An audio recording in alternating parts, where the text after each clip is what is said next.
পারমাণবিক কর্মসূচিকে ঘিরে মুখোমুখি অবস্থানে ইসরায়েল ও ইরান। এরই মধ্যে সামরিক প্রস্তুতি সেরে ফেলেছে দুই পক্ষই। ইরান যাতে আবারও পারমাণবিক সক্ষমতা অর্জন করতে না পারে সে চেষ্টাই অব্যাহত রেখেছে ইহুদিবাদী সরকার, এমনটি জানিয়েছেন ইসরায়েলের প্রতিরক্ষা মন্ত্রী ইসরায়েল ক্যাটস। যুদ্ধবিরতির পরও কি আবারও সংঘাতে জড়াবে ইরান ও ইসরায়েল?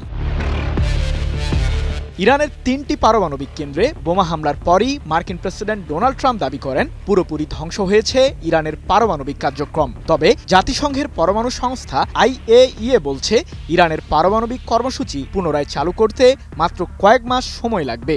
অন্যদিকে ইরানও বলছে তাদের এই কার্যক্রম অব্যাহত রাখবে দেশটির পরমাণু বিজ্ঞানীরা।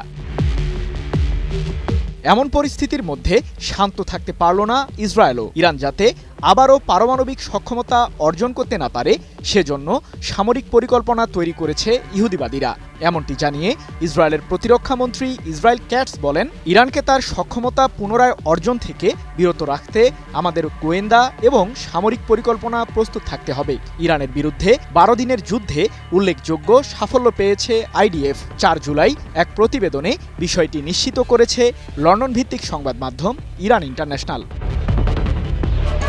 এদিকে ইসরায়েলের প্রতিরক্ষা বাহিনী IDF এর chief of staff lieutenant general Eyal Zamir বলেন, ইরানের বিরুদ্ধে সাম্প্রতিক অভিযান ইসরায়েলের প্রতিরক্ষা কৌশলের একটি বড় মাইলফলক। তাদের বিরুদ্ধে হামলা শেষ হয়েছে, তবে অভিযান শেষ হয়নি। ইহুদিবাদীরা যদি আবারও ইরানকে ঘিরে কোনো ধরনের আগ্রাসী পরিকল্পনা করে তাহলে ইসরায়েলকে পূর্বের চেয়ে শক্ত প্রতিক্রিয়া জানাবে তেহরান, এমনটি জানিয়ে সম্প্রতি ইরানের সর্বোচ্চ প্রতিরক্ষা বাহিনী IRGCর জ্যেষ্ঠ commander brigadier general Ahmed Vahidi বলেন, ইরানের ক্ষেপণাস্ত্র শক্তি ইহুদিবাদীদের জবাব দেওয়ার জন্য দুর্দান্ত অবস্থানে রয়েছে। সর্বোচ্চ শক্তি দিয়েই শত্রুদের প্রতিহত করব আমরা।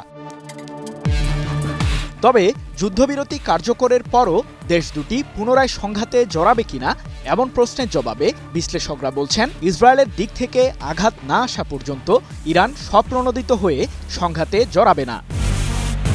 সৃজন মাহমুদ, নিউজ 24।